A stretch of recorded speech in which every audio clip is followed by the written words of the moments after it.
Hi everybody, my name's Karima and I'm a fellow member of the Inland Empire CSA, and I recently watched Nancy Beechler's video titled What's in the Box, and I thought it was such a sweet and cool idea and I wanted to make a contribution.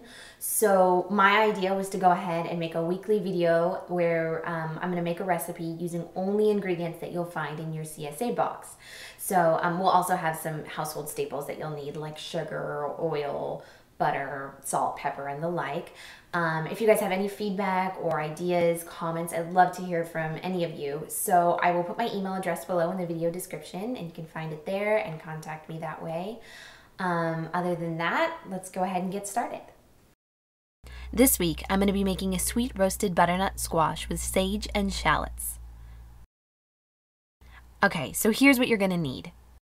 1 6-inch butternut squash, 1 whole shallot head, fresh sage, olive oil, brown sugar, and of course salt and pepper.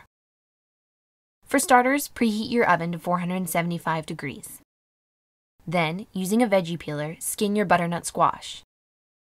Split the squash down the middle and remove the seeds from the center. Go ahead and cube your squash into roughly 1-inch slices. Now, toss your squash into a baking dish. I'm using an 8-inch cake pan because it makes stirring the ingredients together easier, but you could always use a cookie sheet or a casserole dish. Next, we're going to prepare our shallot. Peel the outer layer of skin off your cloves and remove the green tops. Then, slice the shallot into a series of rings.